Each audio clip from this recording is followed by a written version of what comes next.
folks, Miss Knappenberger here. I thought that since today is Shakespeare's birthday, I would read you one of my favorite Shakespearean sonnets.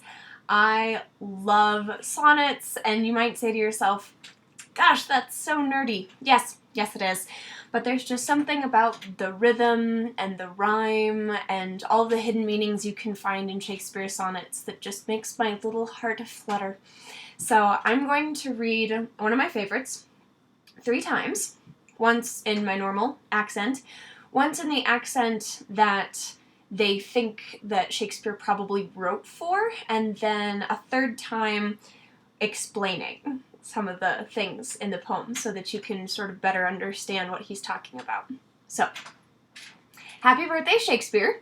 This is Sonnet 138. When my love swears that she is made of truth, I do believe her, though I know she lies, that she might think me some untutored youth, unlearned in the world's false subtleties.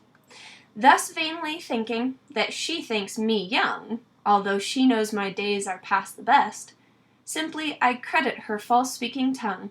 On both sides thus is simple truth suppressed.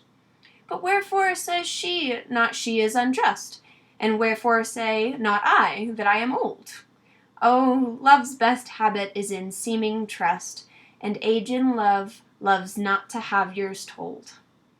Therefore I lie with her, and she with me, and in our faults by lies we flattered be. So that's first in the regular accent. Now, during Shakespeare's time, they had a very different accent, and it impacts the rhyme and the rhythm of the sonnet itself. So here is this sonnet again in Shakespeare's accent, more or less. When my love swears that she is made of truth, I do believe her, though I know she lies, that she might think me some untutored youth, unlearned in the world's false subtleties. Thus vainly thinking that she thinks me young, although she knows my days are past the best, simply I credit her false-speaking tongue. On both sides thus is simple truth suppressed. But wherefore says she not she is unjust? And wherefore say not I that I am old? Ah, love's best habit is in seeming trust, and age in love loves not to have years told. Therefore I lie with her and she with me, and in our faults by lies we flattered be. Totally different, right? Especially lies and subtleties. Those don't rhyme anymore, but they used to. And finally, what does it all mean? So I'm going to go more or less line by line. When my love swears that she is made of truth, I do believe her, though I know she lies. So she says, I swear I'm telling you the truth. And he says, yeah, you are, even though he knows that she is lying, and she knows she's lying.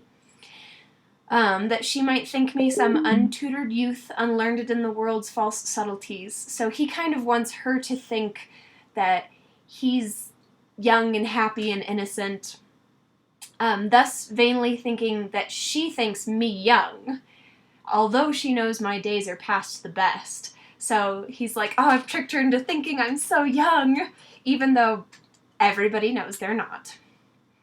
Simply, I credit her false-speaking tongue. On both sides thus is simple truth suppressed. So she's refusing to acknowledge that he's old and lies to him about it, and he is happy being lied to. But wherefore says she not she is unjust? And wherefore say not I that I am old? It's not that they're saying I am young. They're just kind of fudging it a little bit. This is like the epitome of white lies. It's wonderful. Oh, love's best habit is in seeming trust.